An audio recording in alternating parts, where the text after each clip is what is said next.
Salut, mon nom est Sonia Tremblay et vous écoutez Sortir des ruines. Cette semaine, un épisode ASMR.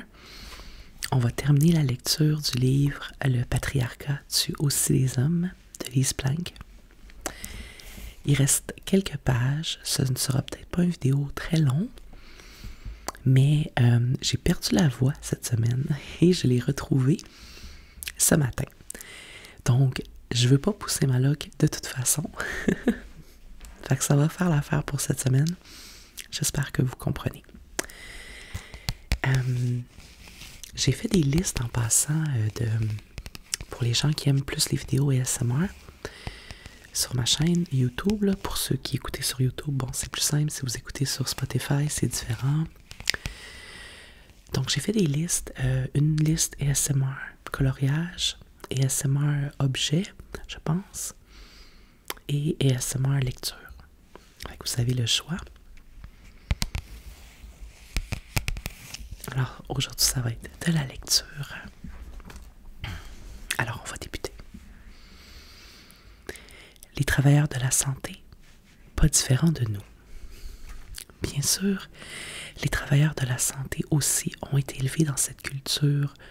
Donc, ce ne sont pas que les patients qui ont intériorisé la masculinité toxique, mais leurs médecins aussi. Ils ne sont pas tombés du ciel, ils sont nés et ont grandi dans la même culture que nous. Les hommes ne sont pas les seuls à penser qu'eux, les hommes, doivent être absolument indépendants. Les professionnels de la santé, dont beaucoup sont, on l'aura deviné, des hommes, ont aussi assimilé ce message. Les hommes sont donc moins susceptibles de se faire tester pour le VIH, mais aussi moins susceptibles d'être ciblés par les fournisseurs de soins. Les auteurs du rapport de l'OMS cité plus haut ont observé ce phénomène chez les travailleurs de la santé. Les programmes de soins de santé voient souvent les hommes comme des oppresseurs, égocentriques, indifférents ou violents, plutôt que comme des sujets complexes dont les comportements sont influencés par les normes de genre.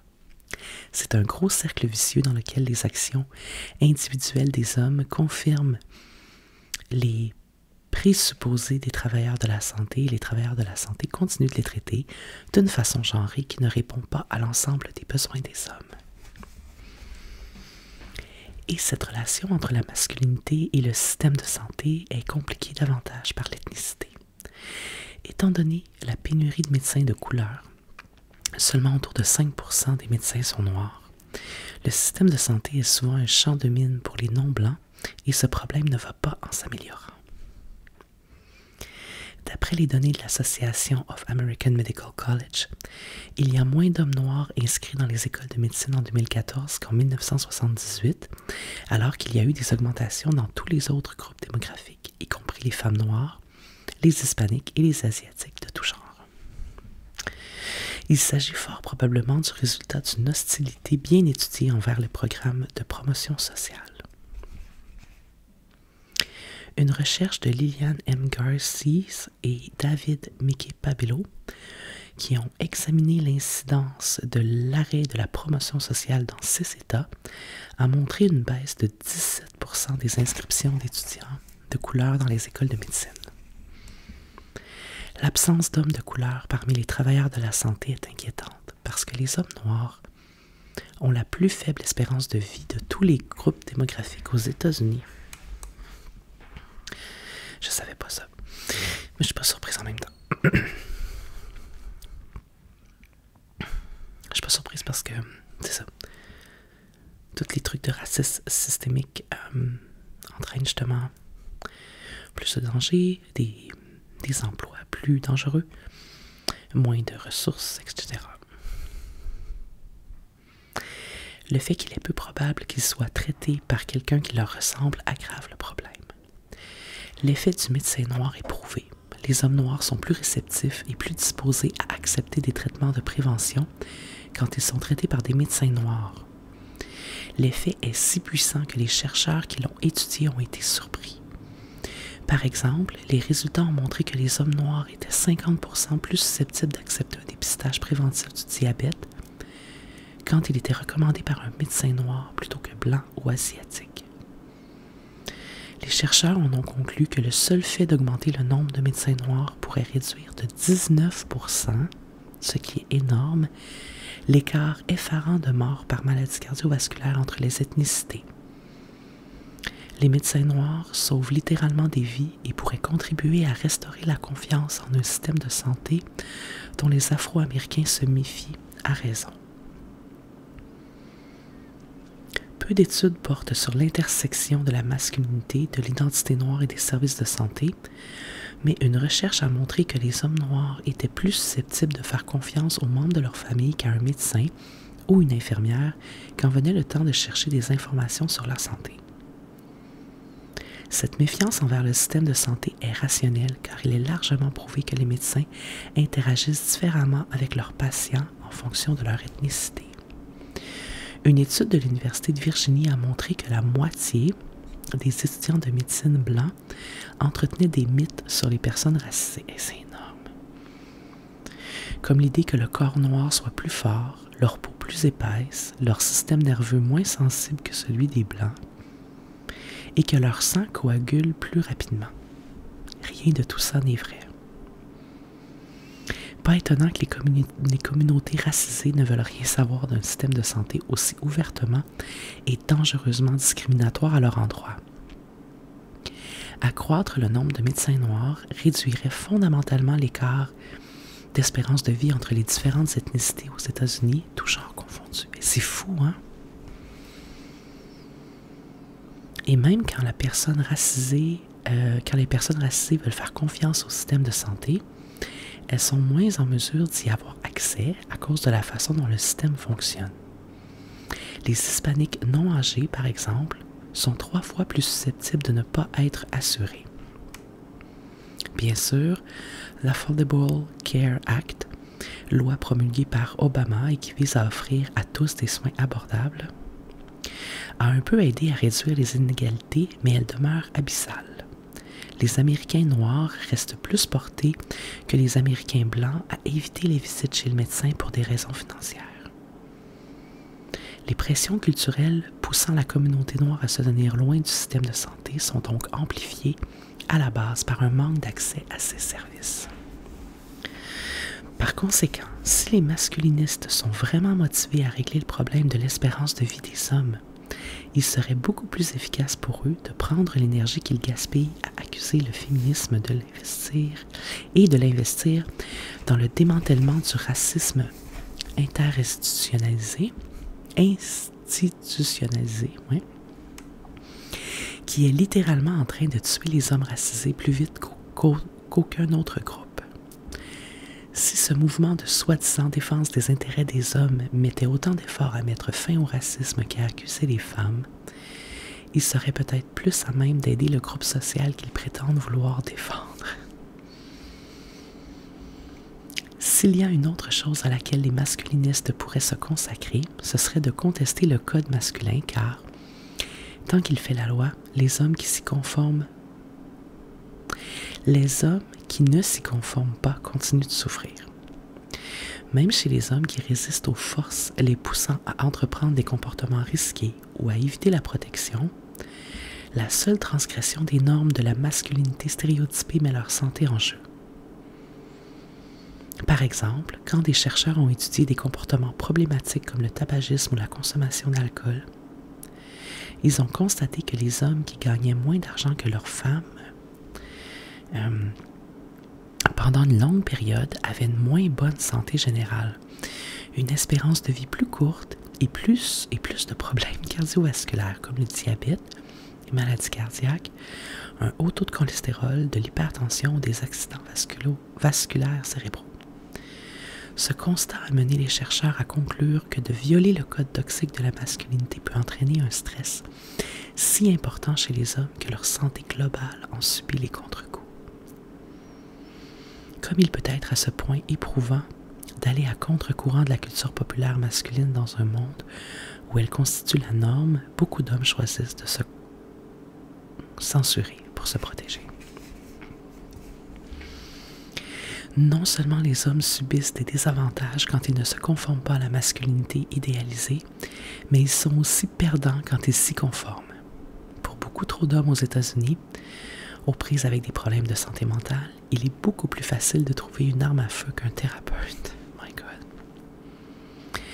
Même si plus d'Américains meurent à cause des armes à feu que des suites d'un accident de voiture ou du sida, les CDC ne peuvent pas qualifier la violence par arme à feu de crise de santé publique parce qu'une loi votée en 1996 empêche l'organisme de faire quoi que ce soit qui pourrait ressembler à du militantisme ou de la promotion pour le contrôle des armes à feu.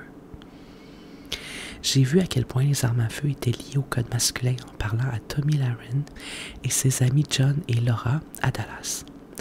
Au beau milieu de notre conversation sur la masculinité moderne, John a lancé spontanément: Dieu n'a pas créé les hommes égaux. C'est Colt qui les a rendus égaux. Colt, c'est une marque de fusil. Toutes les compagnies d'armes à feu ont rendu les hommes égaux. Et là là. Quand je lui ai demandé de m'en dire plus, il a ajouté que, parce que les armes à feu permettaient aux hommes d'attaquer et de se défendre contre d'autres hommes, toute différence de statut entre eux était ainsi effacée.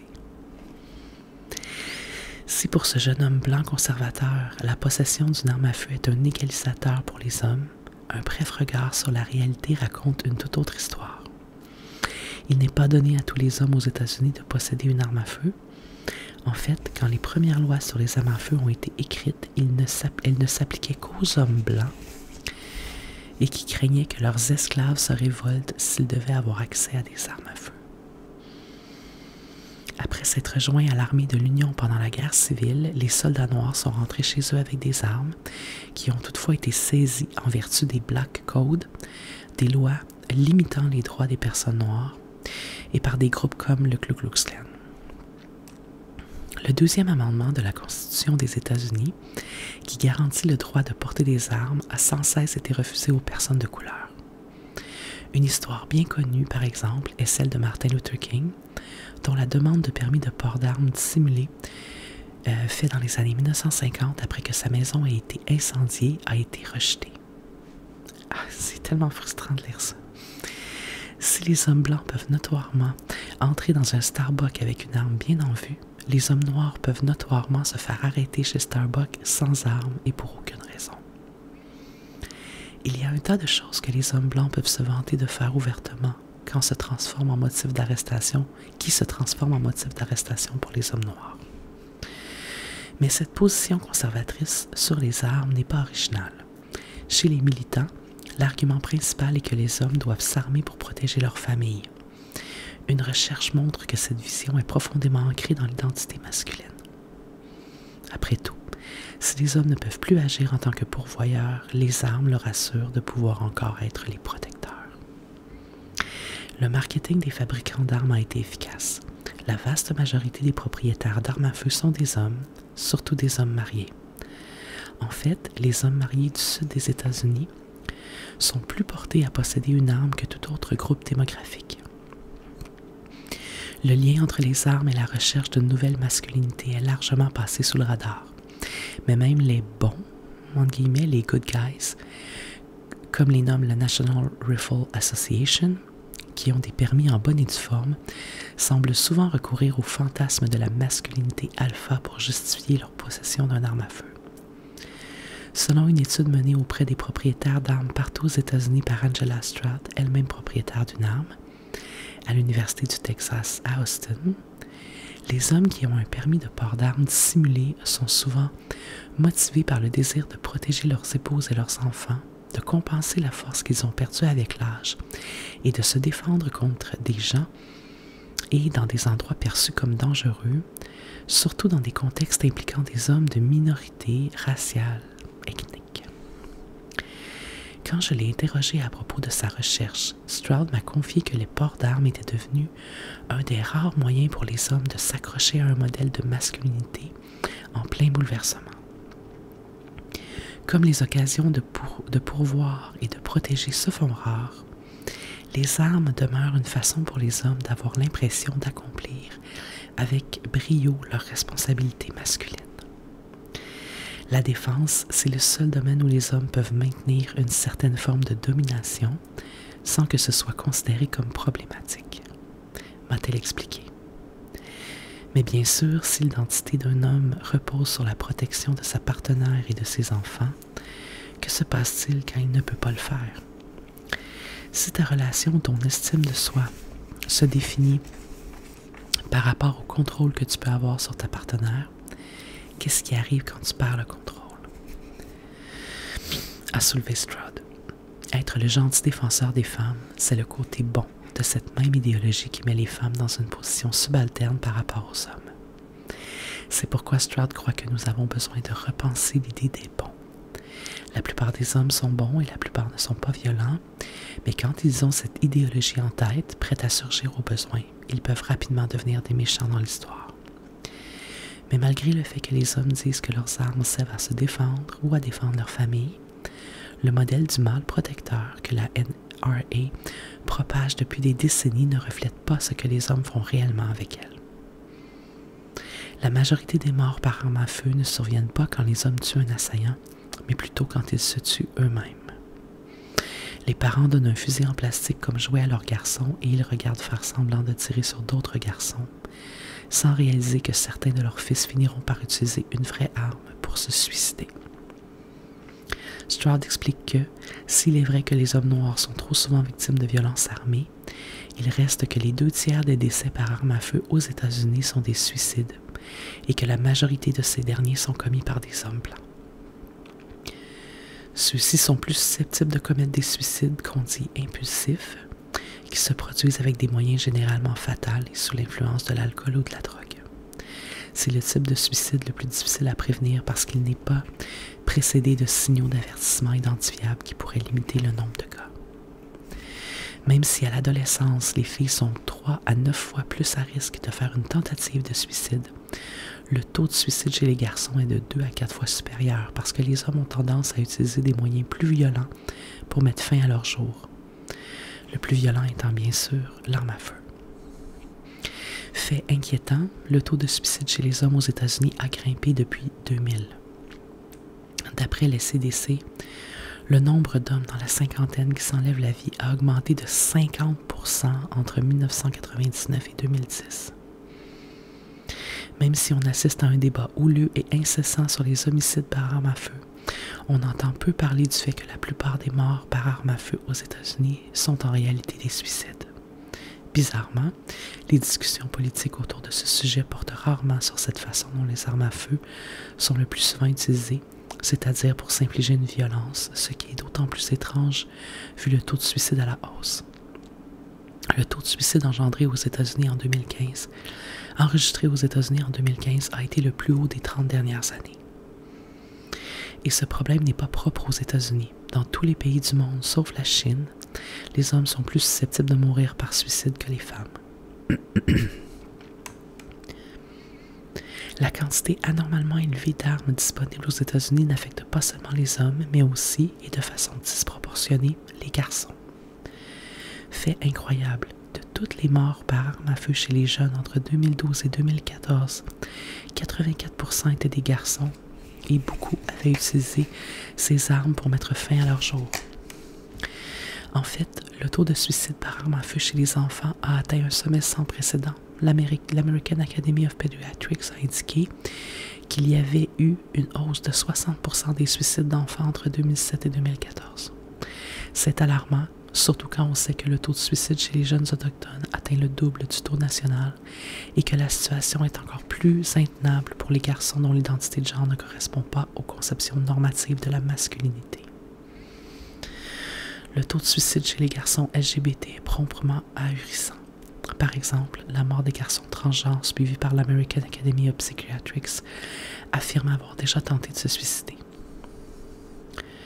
Une étude a montré que les jeunes hommes bisexuels ou gays sont jusqu'à 7 fois plus susceptibles de mourir par suicide. Si certains groupes de garçons sont plus vulnérables que d'autres, il reste que quelque chose semble pousser les garçons à vouloir s'enlever la vie. Pourquoi les garçons et les hommes mettent-ils fin à leur jour? Puisqu'on attend des hommes qu'ils soient forts et indépendants, même si le simple fait de donner l'impression qu'ils ne sont pas capables de remplir ce rôle peut les empêcher d'aller chercher de l'aide. Bien des experts, d'ailleurs, croient ces idéaux masculins responsables de l'épidémie de suicide chez les hommes, Daniel Coleman, un chercheur qui a passé la dernière décennie à étudier le suicide chez les hommes, pense que le lien entre le rôle social figé de la masculinité et les variations du taux de suicide est indéniable. Il a établi que la recherche de pouvoir, de suicide et d'indépendance prédispose les hommes à l'échec parce qu'elle génère un cercle vicieux de souffrance. Les idéaux masculins irréalistes alimentent le sentiment d'échec chez les hommes qui ne savent pas comment les gérer, puisque ces mêmes idéaux les découragent d'aller trouver de l'aide. Plus un homme s'identifie à la masculinité traditionnelle, plus il est vulnérable.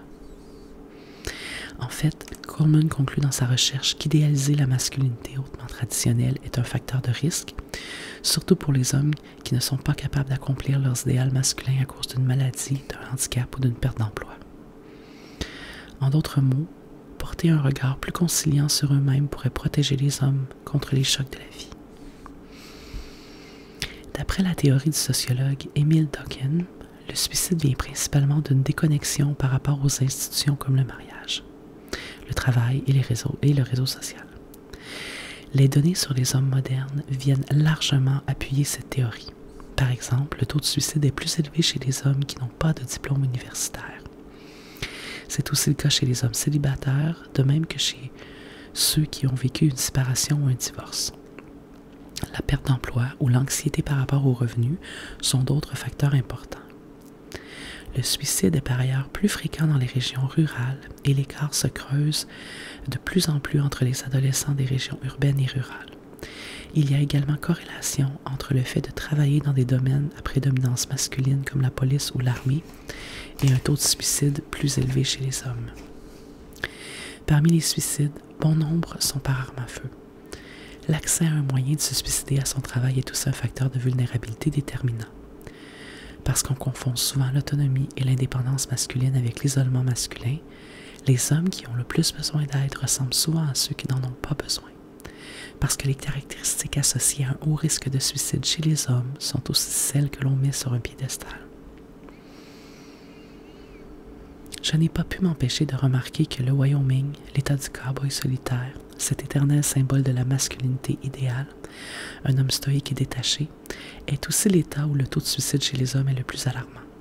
80% des gens qui se suicident au Wyoming sont des hommes. Les hommes blancs d'âge moyen vivant dans les États de l'Ouest, comme le Wyoming, ont 3 fois plus de chances de mourir par suicide que la moyenne nationale. Pour ce qui est, plus précisément, du nombre de suicides par arme à feu, aucun autre État n'a réussi à détrôner le Wyoming dans les 15 dernières années. Plusieurs facteurs pourraient expliquer cette prévalence du suicide. La baisse des possibilités d'emploi en est un. Mais le plus important, sans doute, est le fait qu'il est commun et attendu que les hommes aient des armes à feu chez eux. On trouve au moins une arme à feu dans la majorité des maisons en région rurale et le Wyoming affiche l'un des plus hauts taux de possession d'armes à feu. Je ne suis certainement pas la première à faire le lien entre la possession d'armes chez les hommes et leur vulnérabilité au suicide. Quand des chercheurs de la Johns Hopkins Bloomberg School of Public Health se sont plongés dans les chiffres, ils ont observé que les hommes des régions rurales étaient plus susceptibles de se suicider, mais en isolant les données pour ne voir que les suicides commis par un autre moyen que l'arme à feu, ils ont constaté que le contraste entre les hommes des régions rurales et urbaines disparaissait. On dit souvent que les gens se tueraient de toute façon, même s'ils n'avaient pas accès aux armes à feu, a dit Paul Sacha Nestat, chercheur en chef et boursier postdoctoral au Psychiatric Epidemiology Training Program de la Bloomberg School, quand l'étude a été publiée. Mais une quantité impressionnante de recherches nous disent que ce n'est tout simplement pas le cas. Même si les données sont claires, il est encore et toujours difficile d'attirer l'attention sur ce qu'elles nous disent. Peut-être que si les armes et le pouvoir n'étaient pas aussi interreliés aux yeux des hommes, il serait plus facile de déclarer que cette situation constitue l'une des crises de santé publique les plus alarmantes de cette génération. Il va sans dire que les armes à feu ont une influence sur le taux de suicide, mais une étude montre que les changements sociaux et économiques ont aussi de grandes répercussions sur le suicide chez les hommes. Si pour les femmes, les problèmes de santé mentale et la maladie sont les principaux déterminants de suicide, la vulnérabilité des hommes découlerait plutôt de facteurs externes. Par exemple, dans l'histoire moderne, le taux de suicide ont connu des records lors de crises financières comme la Grande Dépression.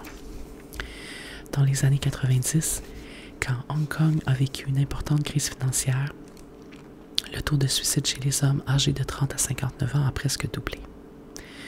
En 2007, année où plusieurs récessions ont frappé l'Europe, le taux de suicide chez les hommes a aussi grimpé. Mais fait intéressant, des données montrent que l'égalité des genres constituerait un antidote insoupçonné au suicide chez les hommes, parce que la prise de pouvoir des femmes pourrait protéger les hommes des chocs économiques. C'est logique quand on y pense. Si les femmes sont éduquées et peuvent travailler, le fardeau financier qui pèse sur les épaules des hommes s'en trouve allégé. Moins l'égalité des genres prévaut, plus la société traditionnelle demande aux hommes de porter seuls le poids des responsabilités.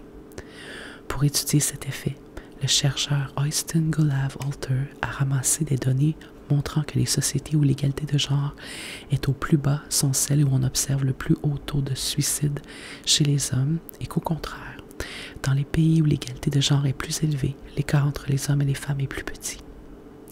Une étude d'Aaron Reeves et David Stockler a par ailleurs montré que, dans les pays plus égalitaires comme la Suède ou l'Autriche, la relation entre l'augmentation des taux de chômage et de suicide chez les hommes disparaît complètement.